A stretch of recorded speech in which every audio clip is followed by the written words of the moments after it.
Olá pessoal, hoje a gente vai falar sobre análise virtual, análise à distância, análise via Skype.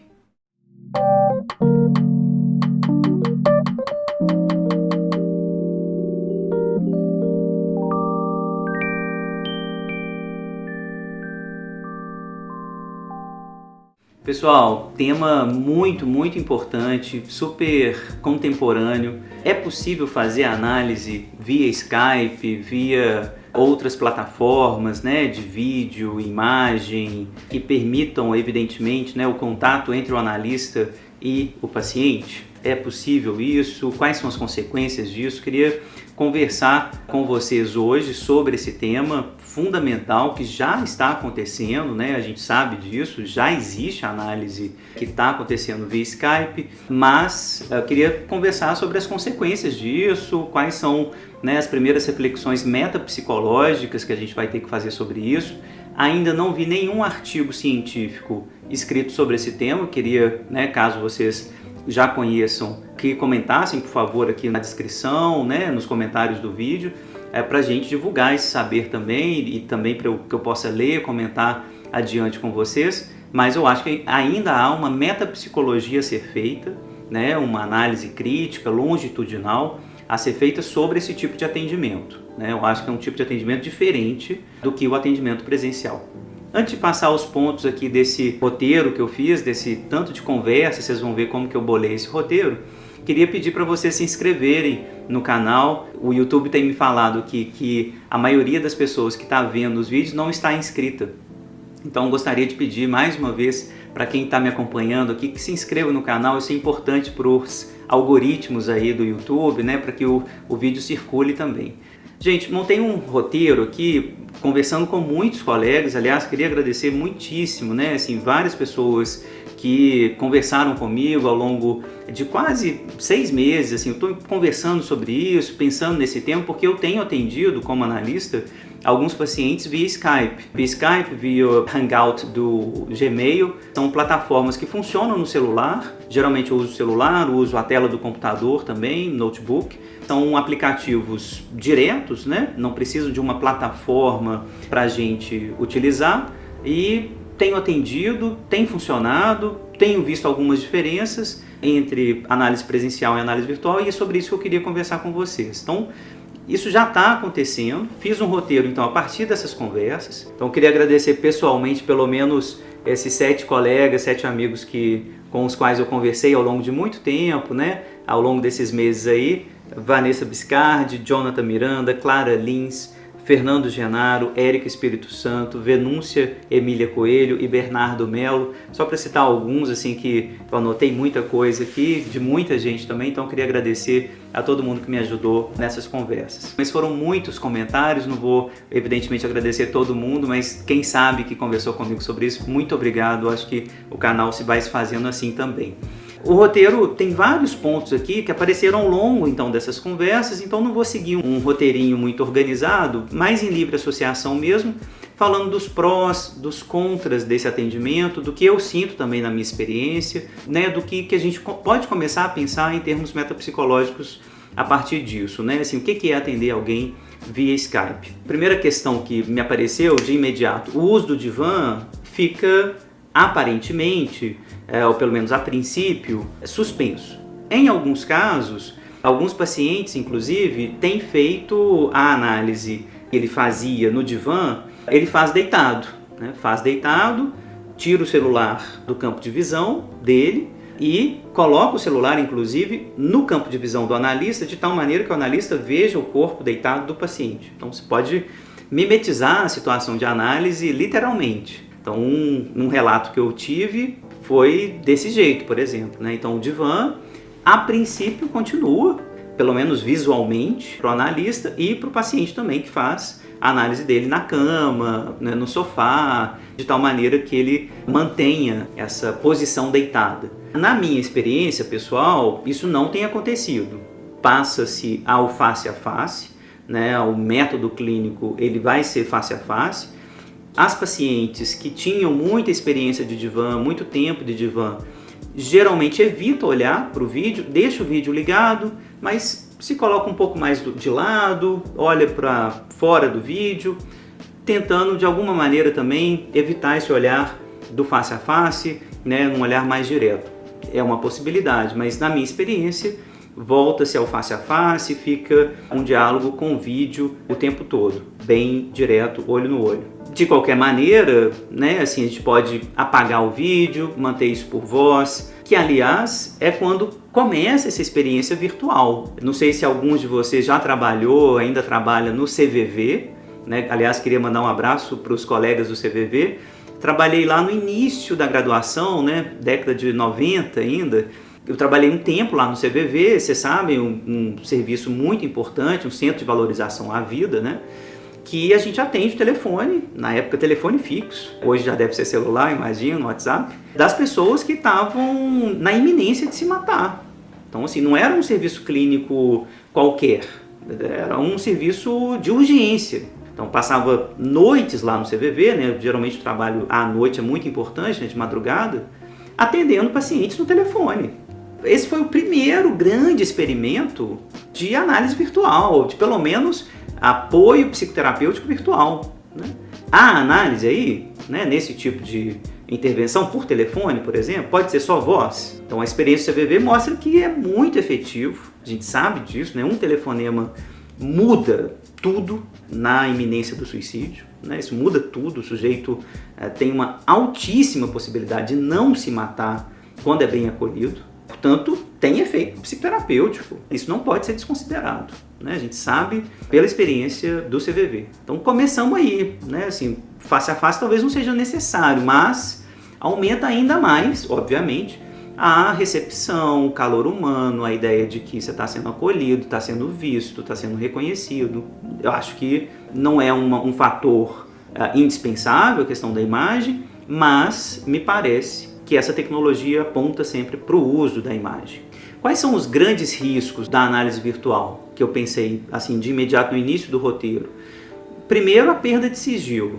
Isso não tem jeito, tá em suspenso isso, né? Assim, o sigilo fica muito quebrado no sentido de ser absolutamente possível hackear a gravação no Skype, né, da gente gravar a sessão sem consentimento, dessas tecnologias, inclusive, estarem gravando, ouvindo as conversas analíticas, psicoterapêuticas altamente sigilosas e íntimas, deles estarem gravando isso sem a nossa autorização.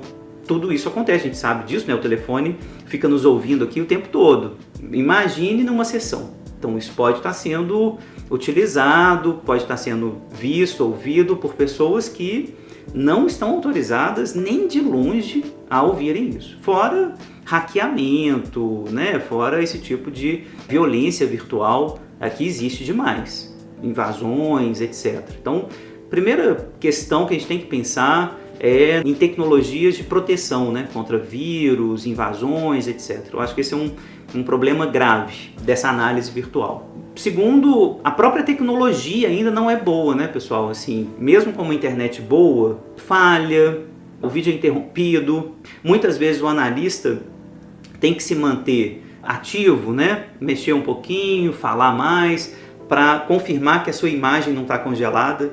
Às vezes acontece da imagem congelar e a gente já não está ouvindo o paciente continua a falar, mas a gente já não está conseguindo falar, a imagem congelou, enfim.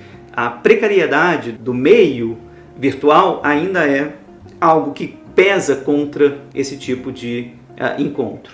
As interrupções, né, na sessão, ela pode ser muito desagradável, né, esse tipo de interrupção por conta da internet, por conta das variações do sinal, mas também as interrupções causadas, por exemplo, pelo lugar que o analisando escolhe para ter a sua sessão.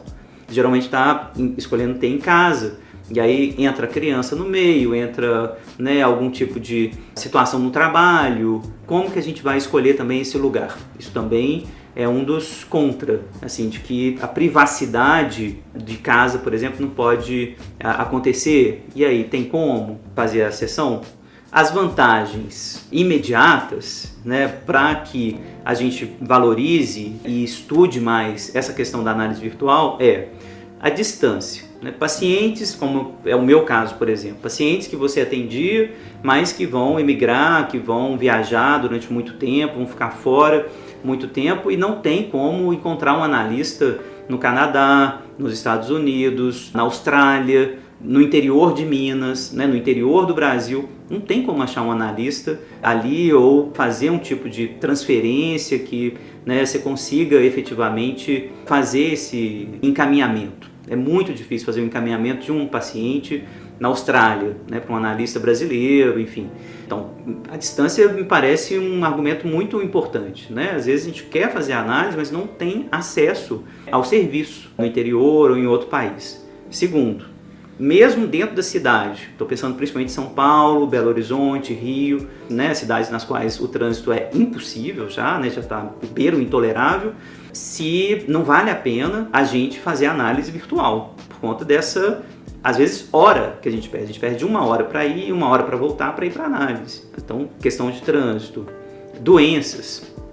Agora um exemplo recente, né, do coronavírus. Estou fazendo esse vídeo aqui no dia 14 de março de 2020, né? Lembremos, a gente está sobre uma epidemia, uma pandemia, né, de um vírus novo. Então, por exemplo, o coronavírus está espalhado e a gente não pode sair, não pode se locomover. Ou doença que já existe, né, enfim, do próprio analista, do próprio paciente. Estou gripado, né, eu estou com conjuntivite, estou com algumas doenças transmissíveis, que eu prefiro evitar o contato físico, presencial inclusive, e vou atender de casa, vou fazer a sessão de casa. Vários motivos de imobilidade, por assim dizer, que favoreçam o contato virtual. Mobilidade urbana no sentido das deficiências, quando você tem, né, uma deficiência física que impede ou que torna muito, muito difícil a locomoção. Tem uma amiga, por exemplo, que tem uma deficiência visual grave e me conta da absoluta dificuldade de se locomover por Belo Horizonte, né, a cidade com a qual eu moro, por conta da deficiência visual. Ela prefere fazer análise virtual, por exemplo. Difícil demais andar, pegar ônibus, né, Uber que seja, e sair pelas calçadas esburacadas de Belo Horizonte. Não tem como, é muito melhor para ela fazer via Skype. Enfim, a psicanálise vai chegar a lugares impossíveis sem esse recurso virtual. Isso é um argumento muito importante nessa conversa aqui. A gente está falando de um serviço, de uma tecnologia, cuidado de si, que não chegaria em lugares que estão distantes demais dos grandes centros urbanos, né? Então, a gente está falando de uma tecnologia que ajuda muitas pessoas, né? A gente está falando de literalmente salvar vidas, né? Eu acredito muito na psicoterapia, acredito muito na análise como uma tecnologia, né, que ajuda as pessoas, que deixa a vida das pessoas melhor, que não chegaria no interior, não chegaria, né, em outros países brasileiros que estão exilados, por assim dizer, ou imigrados no exterior, né? E aí, a gente deixa esses pacientes sem acolhimento? É simples assim? Então, acho importante lembrar que a gente está falando de uma tecnologia que pode ser acessível através desse meio virtual para pacientes que de outra forma não teriam acesso a isso. O ideal, né, pessoal, é que a gente use também dispositivos que não tirem a atenção do analista nem do analisando. O celular, por exemplo, tentar desativar lá chamadas, mensagens do WhatsApp que vão chegando. Se a gente usar o desktop, né, ou notebook, tentar focar mesmo na sessão, não abrir outras janelas. Obviamente isso vale para o analista presencial também, né? O analista que está lá atrás do divã, é altamente recomendado, é mandatório na verdade, que o analista não mexa no celular, não mexa em revista, livro, enfim, não durma. São várias fantasias, né, dos analisandos que tem sobre isso, né? Assim, mas enfim, o que vale para o analista real, presencial, vale evidentemente para o analista que está ali atrás da plataforma de vídeo, né? Que tá, o que ele está vendo na tela do computador dele, ao lado da tela do Skype. Então, a atenção é flutuante, mas ela é para o paciente, né? Assim, é ali na análise. Então, fechar as janelas, tentar concentrar, ficar atento a isso. Isso vale também para os analisandos, para as analisandas, né? Assim, concentrar na análise, né? É hora de desligar o celular, é hora de sigilo, é hora de privacidade, de pensar em si mesmo, de olhar para dentro. Portanto, as analisandas também devem fechar, assim, é hora de desligar do mundo externo para pensar no mundo interno. Um outro argumento que apareceu nas conversas com os meus amigos é que trocar de analista às vezes é muito difícil. Você está em análise com uma pessoa e aí vai mudar de lugar, vai ter que viajar a trabalho ou vai emigrar mesmo. É muito difícil trocar de analista. Às vezes a gente tem uma relação muito já bem construída, de transferência, e isso exige também um trabalho. Inclusive, existe um argumento que apareceu, o paciente ele já teve um problema iatrogênico ligado a uma análise que ele fez. Então, já estava traumatizado por conta de uma análise, encontrou uma boa análise, está bem transferido, está bem acolhido, e aí ele vai ter que procurar um outro analista num outro lugar, tipo em São Paulo, né? Sai de Belo Horizonte, vai para São Paulo.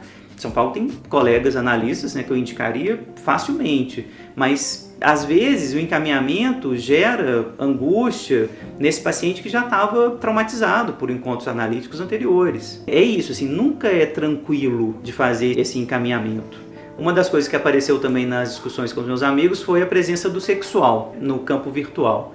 Essa é uma discussão interessantíssima porque a presença física, né, enfim, do analista analisando, traz elementos sexuais específicos. O cheiro, o toque, né, cumprimentar o paciente, às vezes abraçar, o placement, se a gente puder usar essa noção winnicottiana, né, do lugar em si, né, os objetos do analista, esse lugar que está protegido, que está fechado, que geralmente é composto para produzir uma sensação de acolhimento, de recolhimento.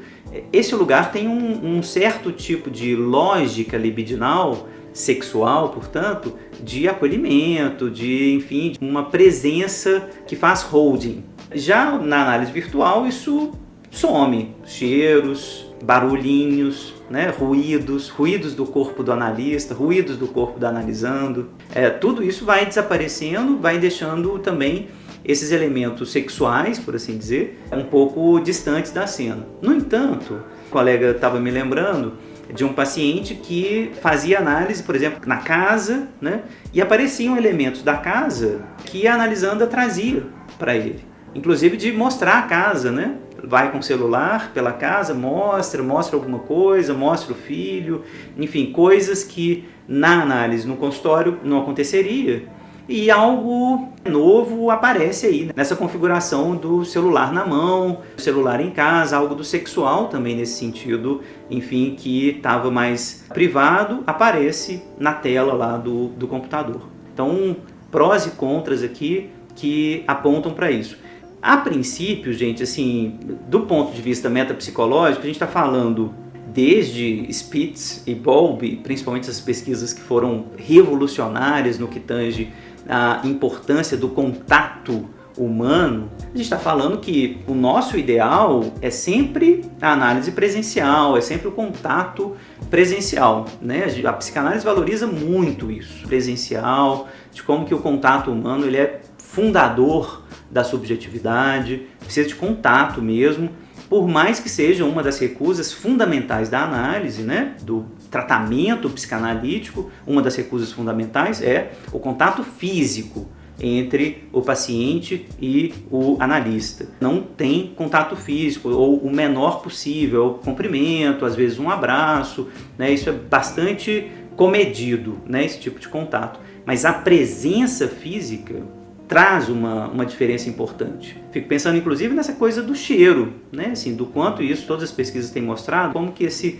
olfativo participa das memórias afetivas de forma muito, muito considerável. Então, assim, estou pensando nessas possibilidades, mas, né, a gente está falando principalmente de análise com adultos. Então, a princípio, essa presença virtual também, né, não deixa de ser uma presença que tem efeito, mas, né, vamos sempre lembrar, a base da subjetividade tem a ver com contato físico real. Isso talvez reapareça na transferência. Essa sensação, que foi a descrição de alguns pacientes que eu atendi, essa sensação de que não tem mesmo contato, de que não tem, algo está faltando, né? E geralmente vem desse jeito assim, difícil de dizer, não, parece que não é a mesma coisa, eu não sei dizer o que é. Provavelmente tem a ver com essas sensações que a presença física reproduz das memórias afetivas, né, inclusive olfativas, enfim, memórias da constituição subjetiva, do contato mais afetivo com o outro presente desde o início. A questão do pagamento vai se tornando cada vez mais virtual, mesmo nas análises presenciais, né? Difícil manter a regra do pagamento em dinheiro, em espécie, né? Papel moeda. Hoje em dia está cada vez mais difícil, agora é transferência, isso tem acontecido com frequência. No tratamento virtual, né? Em outro país, o pagamento vai se tornar virtual também. Isso também é uma questão, né? Às vezes, para a psicanálise, né? O dinheiro ele se torna uma questão interessante no sentido de que pagar em papel moeda é muitas vezes incentivado em psicanálise justamente para marcar simbolicamente, né, o valor da análise, que a sessão tem um valor, de que é importante sentir que está transmitindo alguma coisa nesse sentido do investimento, né? Não só investimento financeiro, mas investimento afetivo, gera a sensação, o pagamento virtual, de que a gente sabe disso, né? Às vezes a gente não está nem gastando, né? Aliás, é um perigo isso, assim, de comprar por cartão de crédito ou fazer transferência, porque a gente não sente mesmo o dinheiro indo embora, né? Assim, parece que comprar em papel moeda é diferente. Então, é uma das questões que também apareceram nas conversas que eu tive. O tratamento online, ele também pode gerar a impressão no paciente de que o analista está mais disponível online, está mais disponível o tempo todo.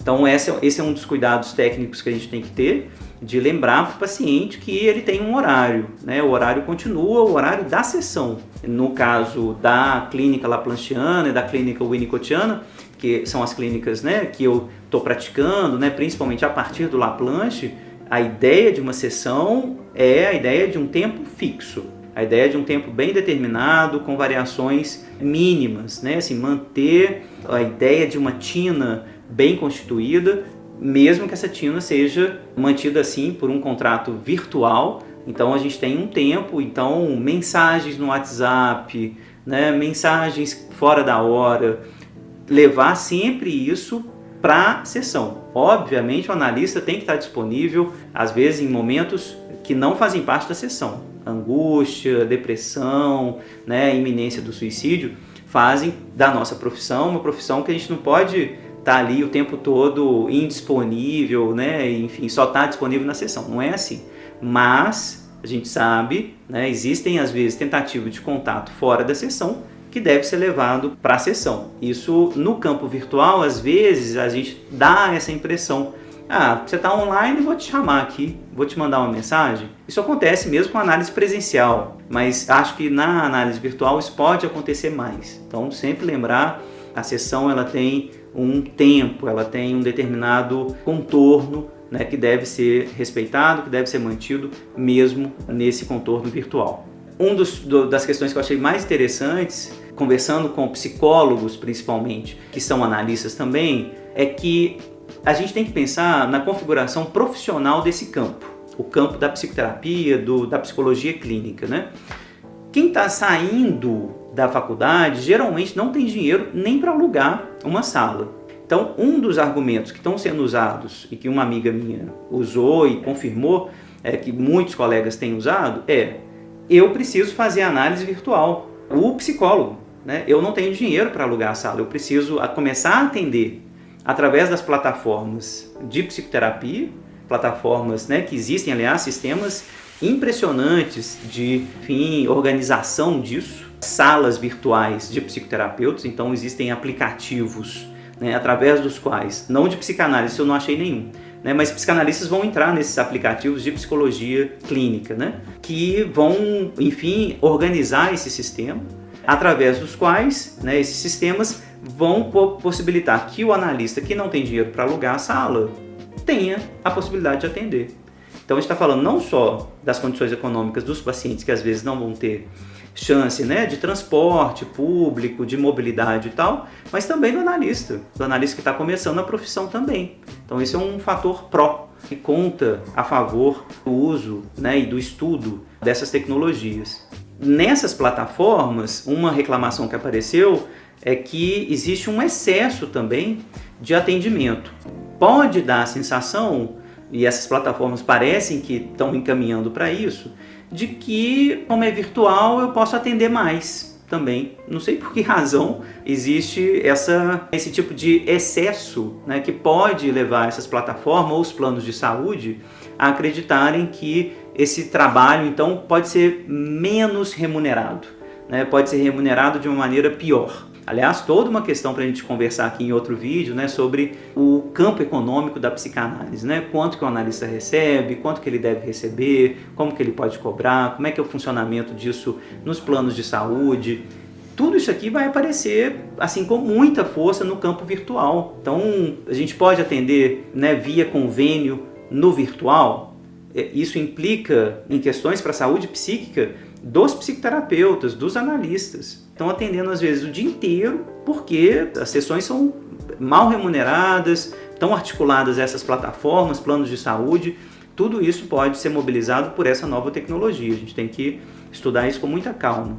Um dos pontos contrários ao atendimento está presente na resolução do Conselho Federal de Psicologia, cujo link eu vou deixar aqui na descrição do vídeo. Por exemplo, os pacientes que sofreram violência virtual. Né, na resolução, no artigo 8º principalmente, está ali um dos problemas que é contraindicado o atendimento. Por exemplo, paciente que sofreu abuso virtual, violência virtual, difícil demais se atender esse paciente via internet. Olha a problemática disso. Fora atendimento de criança, que é bem complicado, o atendimento dos psicóticos, casos mais graves, inclusive de casos de depressão grave. Né? Será que a gente tem o mesmo tipo de acolhimento?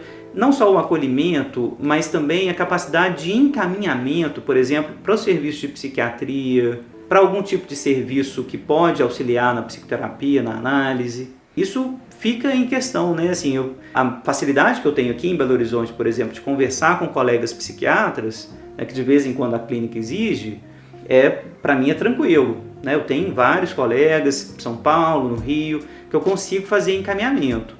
Mas na Austrália, Canadá, no interior de Goiás, como é que eu faço esse encaminhamento? Como que eu fico mais próximo, por assim dizer, dos pacientes que eu estou atendendo lá longe? Esse também é um problema para a gente pensar quais casos podem ser atendidos, quais não podem, o que tem rendido, né, esses atendimentos em diferentes categorias nosográficas. Né? Isso fica como questão também. Uma outra questão que apareceu nessas conversas é quem chama, né? Geralmente é o analisando que chega até o consultório. No caso das plataformas, alguém tem que chamar, né? De maneira geral, combinado fica valendo, né? O analista pode combinar, não, eu vou te chamar quando eu estiver pronto, porque às vezes o analista está atendendo alguém, atrasou a sessão, né? Isso pode acontecer, mas a princípio esse combinado tem que valer. Olha, você tem esse horário da sessão, então você me chama. O analisando tem que chamar o analista para reproduzir um pouco esse ato do analisando chegar até o consultório. É ele que dá início à sessão nesse sentido. Então vai ser um combinado, mas claro, né, assim, tô online, já podemos chamar, geralmente a gente fala isso pelo WhatsApp para ligar o Skype, né? Vamos combinar o horário, então a princípio isso pode ser, enfim, um combinado. Uma questão também que um colega trouxe tem a ver com a língua, né? Eu já falei disso, né, de estar num país estrangeiro e a gente não ter acesso à língua, ter que fazer análise em outra língua. Né? Isso também dificultaria muito a análise, enfim, tornaria a análise um pouco mais complicada. Então, manter a análise na língua nativa, na língua materna, né, me parece uma vantagem, sempre. E aí isso, obviamente, é um voto a favor, né, da análise virtual. Foi esse o roteiro, vocês viram que assim, tem muitos elementos para a gente pensar, isso sem falar, insisto nisso, no que tange a uma certa metapsicologia clínica que a gente pode fazer desses atendimentos, assim. O que é o setting aí, o que significa essa virtualização das relações, esse imperativo do imaginário, né, que a gente tem vivido na nossa cultura, esse imagiamento de si mesmo, que a gente o tempo todo já está sendo convocado, Instagram, Facebook, YouTube, né? Assim, a gente está o tempo inteiro se imaginando, né? Isso tem consequência, isso não é sem consequência. Então, assim, o que significa isso na clínica? Mas, a princípio, não me parece algo não recomendado. Ao contrário, parece uma tecnologia muito boa, né? O Conselho Federal de Psicologia, vou deixar a resolução aqui na descrição, debateu o tema há muito tempo. Enfim, estamos estudando isso, tanto na psicologia quanto na psicanálise. Estou muito atento a isso, estou pensando, estou escrevendo, estou teorizando, conversando com os meus pacientes, né, que eu atendo virtualmente, inclusive sobre isso, como é que está sendo a experiência e tal, para, enfim, fazer pesquisa sobre isso. Acho que demora um tempinho ainda. Essas tecnologias ficaram boas por agora, né, assim, estão realmente boas agora, mesmo assim com falhas de conexão, mas estão bem melhores. Então acho que os estudos mesmo começam por agora. Fora o que vai vir, pessoal, assim, de tecnologias decorrentes disso, assim, os blogs, podcasts que eu ouvi, vou deixar links de alguns aqui, estão trabalhando muito com psicologia cognitiva, como terapias de estresse pós-traumático, por exemplo, usando realidade virtual, naqueles óculos de realidade virtual.